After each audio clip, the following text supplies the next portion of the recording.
Hello and a very warm welcome. Thanks for tuning in to your favorite news destination. You're watching In Your Interest with me, Kabir Naqvi, and on the show tonight. In West Bengal, a government-run body, the Urdu Academy, was all set to host a 4-day literary festival celebrating the beauty of Urdu in Hindi cinema.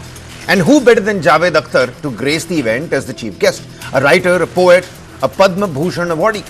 But on the 30th of August, the event was indefinitely postponed. Why?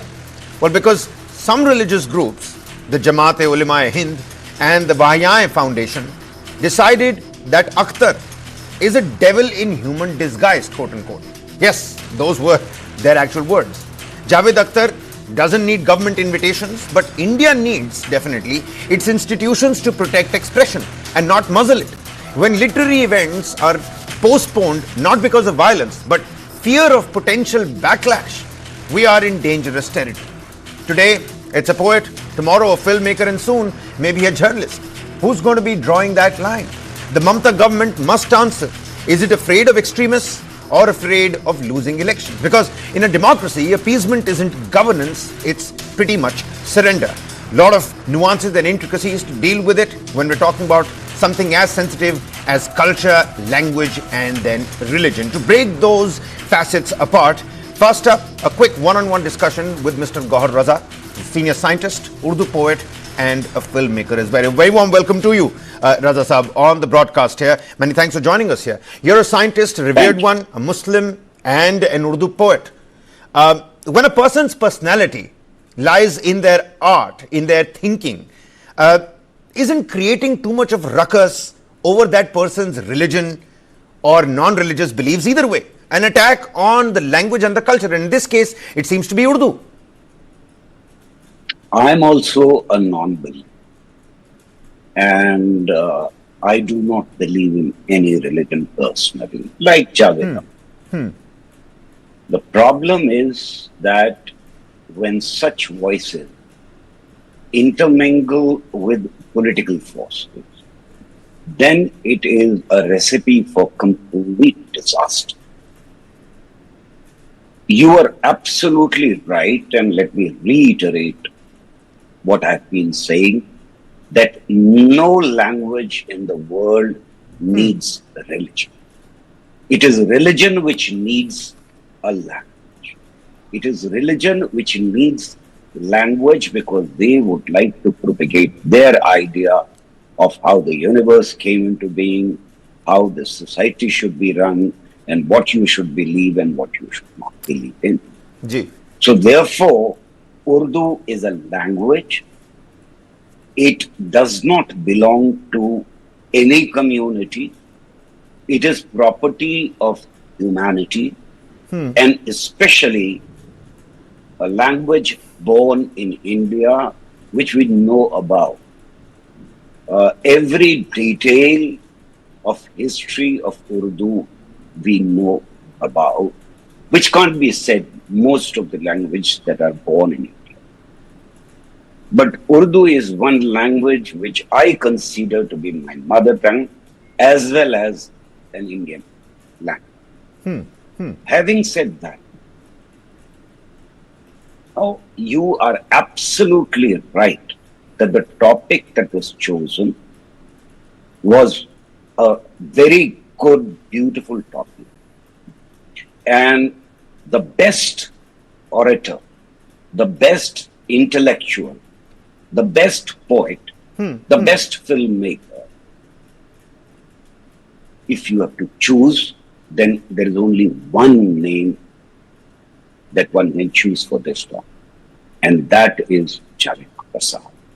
And Raza Saab, if I may at this point in time, my apologies for interjecting, let's also look at this from the perspective of the artist as well. In your opinion, what, in today's socio-political climate, what is the responsibility of a poet, a literary personality, to remain silent, fear speaking the truth, even if the program gets cancelled or if the artist themselves get cancelled? The responsibility of the artist.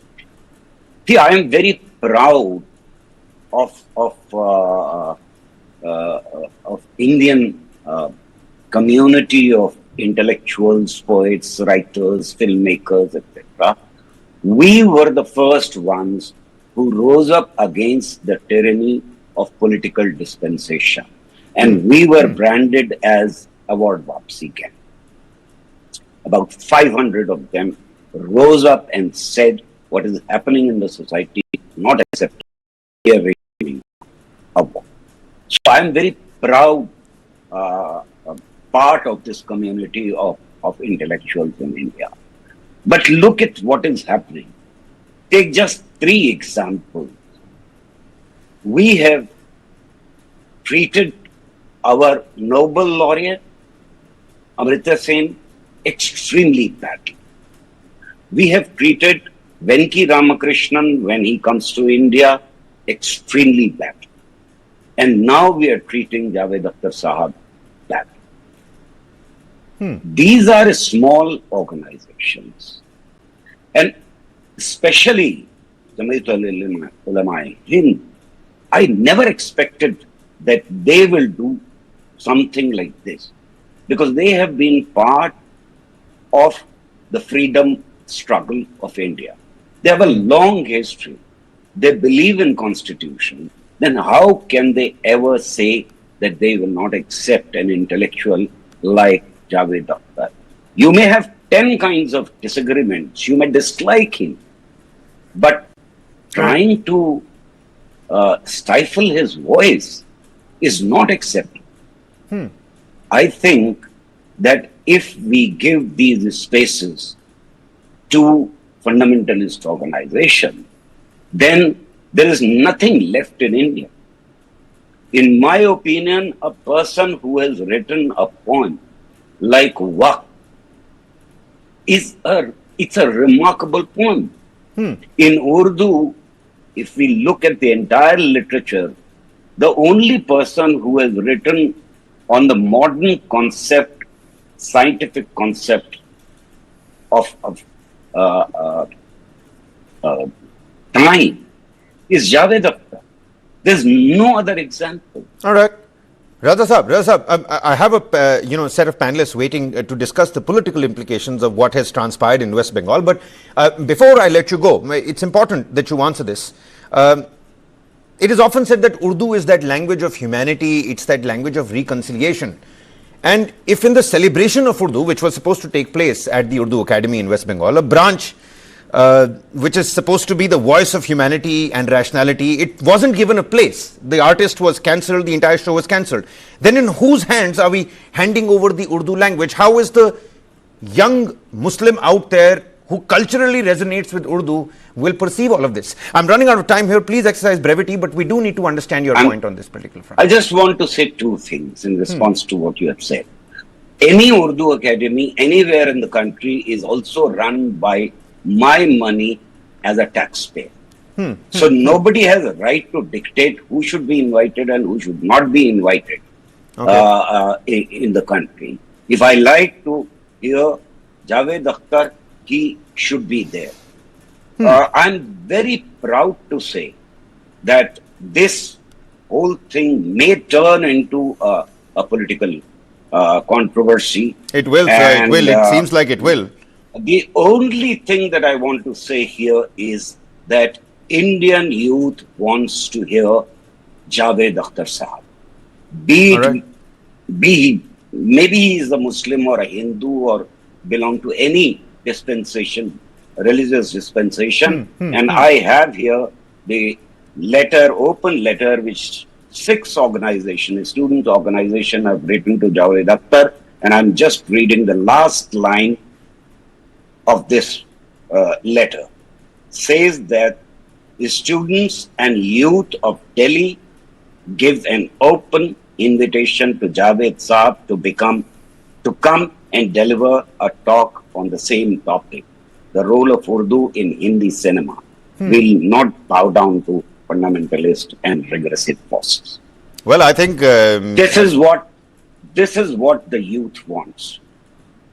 Now, these organizations who would like to stifle voices of rationality and the best of the literature, which can reach and which should reach the younger generation, then we will oppose it. Okay, all right. Raza Saab, many thanks for taking out the time and speaking to News9 with your insightful insights on this nuanced perspective. But the real reason for calling off the event seems to be pressure, or specifically political pressure, if I could use that word here.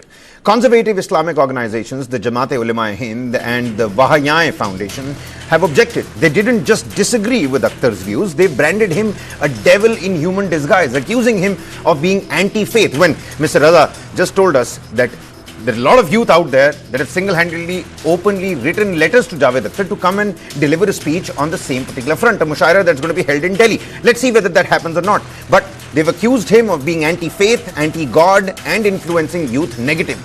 Their open warning: if our people's requests are not heeded, we will be forced to adopt another method prevalent in democracy. Of course, protesting. And then the Mamata Banerjee government seems to have buckled on this particular front. हम लोग ने Urdu academy को एक खत भेजा है और Urdu academy के जो वाइस चेयरमैन है जनाब नदीम उल हक साहब है, उनसे गुजारिश की है कि उर्दू एकेडमी का जो सालाना प्रोग्राम हो रहा है वो प्रोग्राम बहुत खुशी की बात है पूरे मगरबी बंगाल की आवाम के लिए, लेकिन उसमें एक शख्स को बुलाया जा रहा है जिसका नाम है Javed Akhtar.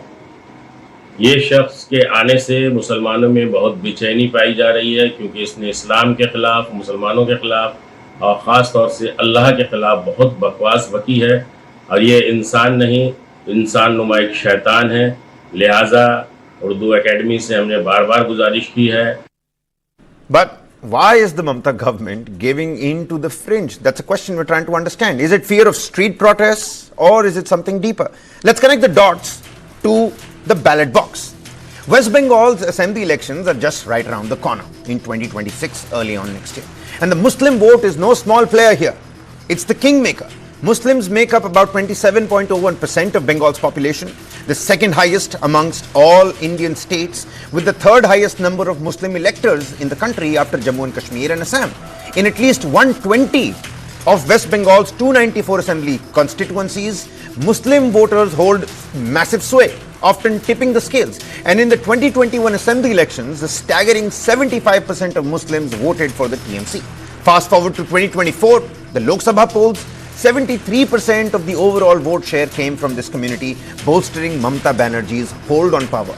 Is this the reason why the government has muzzled Javed Akhtar? And which is why the big questions on the show tonight. Is the Mamata government bowing to religious pressure to preserve vote banks ahead of 2026 elections, or is this another example of literary and cultural spaces being increasingly vulnerable to religious veto? Joining me here on the broadcast, Atikur Rahman, researcher, Islamic scholar. Many thanks for joining us, sir. Dr. Ravra Sen, BJP spokesperson, West Bengal. Warm welcome to you, Doctor.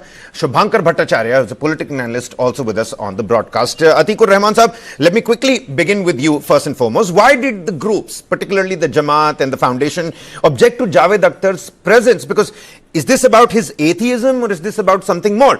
Do such bans not reduce Urdu, the language of culture, harmony, reconciliation that I've been saying, into a religious identity marker? The leader of the Jamaat says, Musalmano mein bechani ho rahi hai. I mean, looking at myself as a common man in this country, मुसलमानों के पास और बहुत सारी वजहें हैं बेचैन होने की, जावेद अख्तर के आने से इतनी बेचैनी क्यों?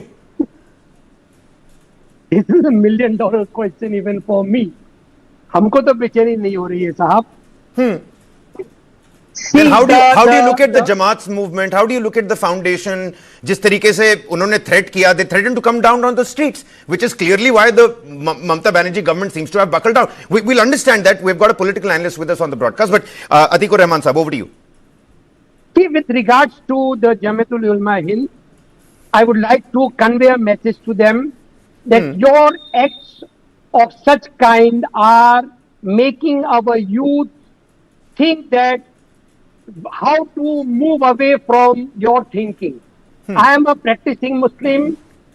I adore Javed Sahab with all his views on religion.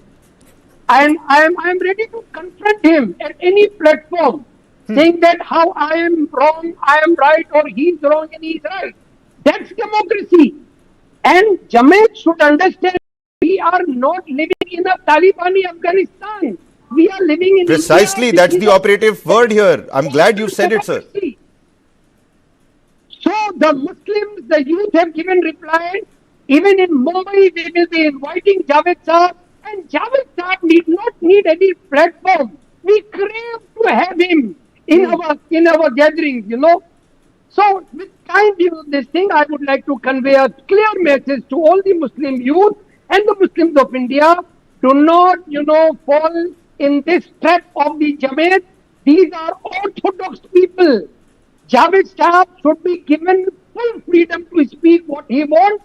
If I have the power to convey my religion to him, he will be openly listening to me. The Jamaat should understand that no Muslim will be, even Mamata, I am warning her, that what Maharashtra government did with the Father Stan Swami lecture, cancelling it, the ABVP opposed it, and now it is going to have on 9th of September online. So these orthodox and radical elements have no place in my democracy.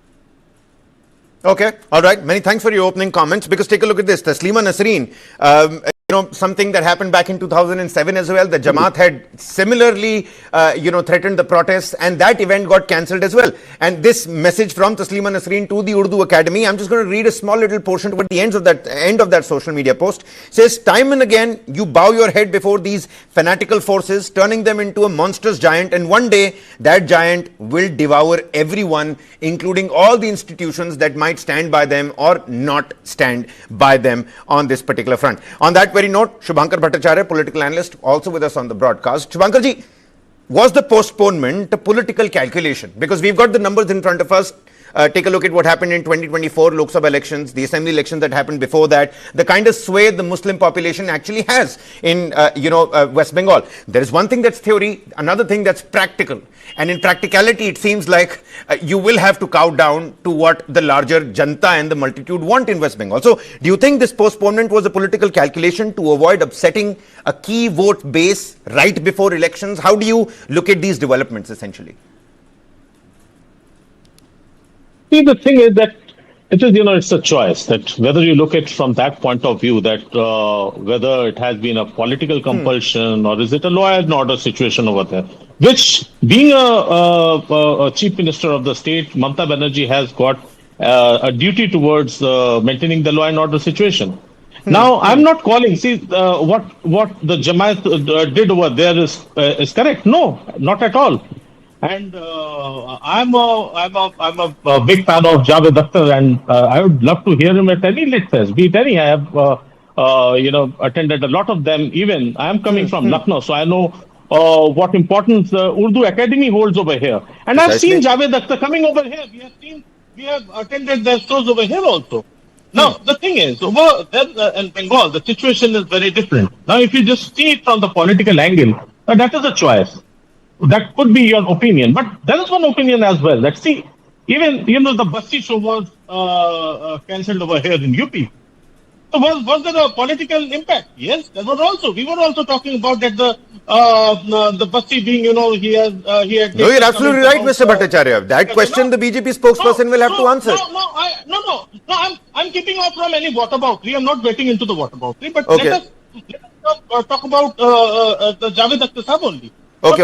See, the Jamaat people, Jamaat is not a new organization over there. It's very old. And see, those people are even very close to. Last time they met even Amit Shah when he visited Kolkata. So the leaders met him as well. And they have lended a lot of support to BJP. You can find it out in 2023. Mr. Bhattacharya, my apologies. My question to you, Mr. Bhattacharya. Today, we've seen an event getting cancelled of a screenwriter, a lyricist, a very renowned and loved poet. All the panelists here have been saying good things about Mr. Akhtar. Driving someone away at the command of a fringe group, of a radical group, of a fundamental group, only is going to empower them. You're saying the TMC government had a choice. They used the best option that was at their disposal. But isn't this cancelling someone's event because of their threats? Wouldn't this only empower them? They're going to do it again tomorrow. See, to my best of knowledge, that it has not been cancelled. It has been postponed. Indefinitely, sir. It has been postponed indefinitely. Number two. Let me finish. I might be right. I might be wrong. But I have my set of opinion. I can just put it forward. Go ahead, sir. The thing is, Now, the thing is that we need to understand that be it any state, right? Be it UP, be it Maharashtra, be anywhere, we have seen shows getting cancelled. If there is a concern of law and order situation over there, so show does get cancelled. So there shouldn't be so much of hue and cry. And Javed Akhtar is always welcome. It was not the very first time that Javed Akhtar was being invited in West Bengal, and he has attended a show or has given, he has addressed the audience over there. He has attended a lot of shows over there. This particular show, yes, there is a threat.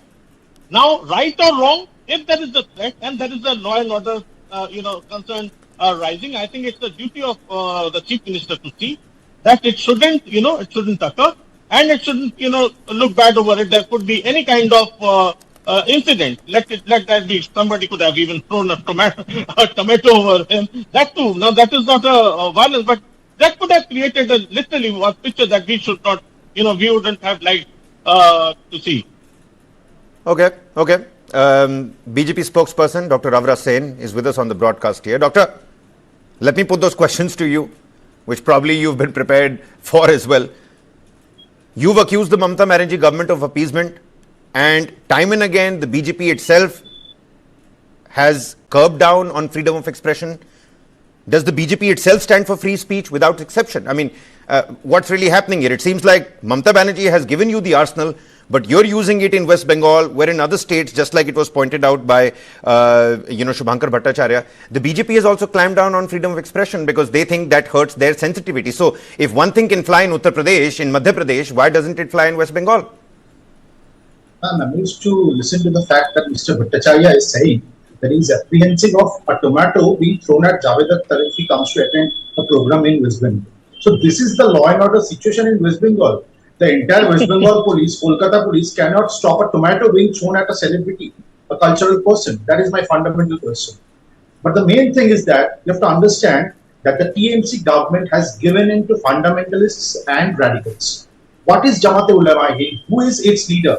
Its leader is Mr. Siddiqullah Chaudhary. Mr. Siddiqullah Chaudhary is a minister in the TMC government. Now, they are controlling the government in its entirety. There is no space for logic. There is no space for progressiveness. There is no space for rationality. What they believe is that the language Urdu has to be equated with radicalism. The language Urdu has to be equated with fundamentalism. This is the official stand of the TMC government. If it was not so, then this event would not have been postponed indefinitely, within quotes. One more thing. We cannot forget the fact that this same Jamaat-e-Ulema Hind leader, Mr. Siddiqullah Chaudhary, was involved in saying what not when the Waqf Act came into existence. Now, after the act was reformed a few months back, this guy came up with outrageous statements which were extremely radical, to say the least. One more thing. Again, you have already mentioned about Taslima Nasreen's incident. What happened in our Bengal? Same radical elements had driven out Taslima Nasreen from the state where we speak Bengali. She's a Bengali writer. She comes from Bangladesh. She could not seek refuge. She could not stay in West Bengal where we speak I'll Bengali. just ask you this question, Dr. Sen. Because of the then government's, just let me finish, 10 seconds. Because of the then government's foolish attitude towards controlling radical elements. Same is happening today. And one more thing. Just rewind, just go back a few days. You will see that there was a teaser of a film which was being released in West Bengal. That was also being muzzled by the state government. So, the attitude of the TMC government towards the cultural sphere is the same. Whatever is not aligning with their agenda will be muzzled. You made points, sir. Dr. Sen, you made pertinent points. I just need to ask you, I'm running out of time. I need to give more say to the other panelists as well. Just help us understand the BJP's perspective. Is this really outrage about expression, or is this about cornering TMC on the Muslim vote factor? And both of these things can be correct and absolutely fine. Elections are right around the corner. We'd understand BJP is a political party, TMC is a political party. They're going to do whatever they can for their political dividend. So is this really about expression, or is this more about cornering TMC on the Muslim vote and appeasement aspect? So you have to understand one thing very clearly. It was an Urdu event, and the topic was usage of Urdu in Indian cinema. Okay. So this has got nothing to do with religion in particular. a person who is a revered person and who belongs to the film fraternity was going to come here. He is not allowed to become. The state government has played its nefarious role. They have postponed the event like indefinitely. Now you tell me, is not the state government, the TMC government, appeasing the radical elements? Are they not politicizing the event? We'll go to Shubhankar Bhattacharya. Why have they taken such a stand? Mr. Bhattacharya, that question, would you please answer that question? Isn't that appeasement or not? That's a pertinent point that's been raised by Dr. Sen. And please exercise brevity. I only got 30 seconds to give to you, and I do need to give 30 seconds to Atikur Rahman. Sure. Yeah. So I'll leave the appeasement topic up to you all to understand whether it is appeasement or not, or whether they are fighting appeasement or law and order situation. But when it comes to, say, cancellation of this thing, he's been, I saw Mr. Sen really getting quite concerned. But let me remind him of, what do you talk about the Kunal Kamra? Kunal Kamra, so you remember what happened in Maharashtra? Sir, you were talking about not doing a whatever doing. Kunal Kamra left. I didn't actually a whatever. Give me 30 seconds. This is really. No, please go ahead. We'll bring that failure down. Mr. Bhattacharya, please, continue. No, this is not right. Anything goes against BJP, you guys immediately stop it over there. Why can't he say that Kunal Kamra left and after that the entire hotel was ransacked? How did you say that it was not a law and order situation? Was that a government event? Okay, all right. Atikur Rahman Sahab, I have to shut this show down. Please tell me, what are your thoughts? Last 20 seconds. Shame on you, Mr. Singh. See, I have no qualms accepting that radical elements have taken over Muslim organizations. Okay. In the same way, the BJP spokesperson should admit that APVP was wrong when they asked for a cancellation of Father Stan Swami lecture in Maharashtra the other day. I have no doubt. Radical elements should be thrown out. Absolutely, and it's happening from both sides. We've got this graphic going. It shows exactly the pointers that Mr. Bhattacharya was also talking about. Dr. Sen, the fader is going to show all of that, all of those graphics. So cancellations have been done and happening from both sides. It's important that we talk about it and understand that religion and language go separately. There is distinction, and I'm again going to quote Raza Saab right from the beginning of the show. He said, language does not need religion. Religion needs language. It's best if we respect the language per se. Here, this was about a cultural show. We can have that cultural show go on. And I'm sure no tomatoes coming Javed Akhtar's way until unless a fringe and radical element is actually sitting there in the audience. So on that note, I've completely run out of time. Atikur Rahman, Dr. Rabra Sen, Shubhankar Bhattacharya, many thanks for joining us here on In Your Interest and put your point across. We're going to slip into a quick commercial breather here. Many thanks for watching.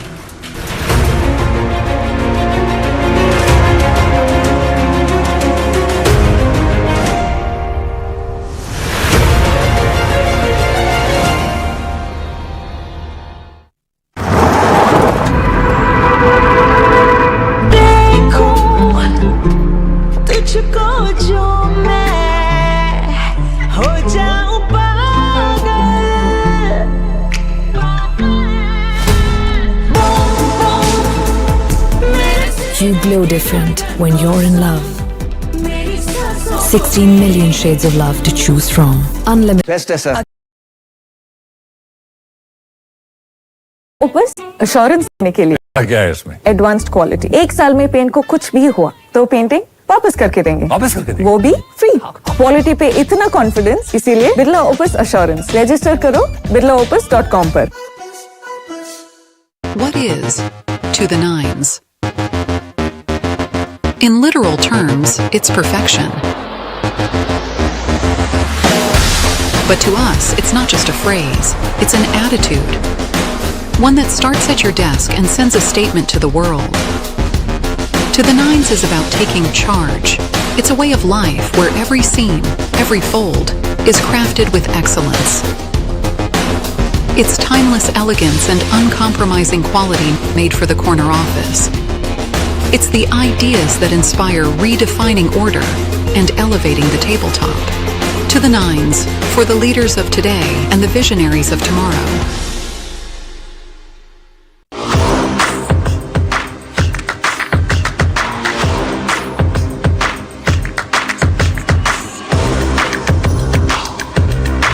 This is India's #1 news network, and you're watching News9, English news as it should be. You're watching News9, I'm Krishna Kumar. A devastating earthquake has struck Afghanistan, one of the worst in recent memory. More than 800 people have been killed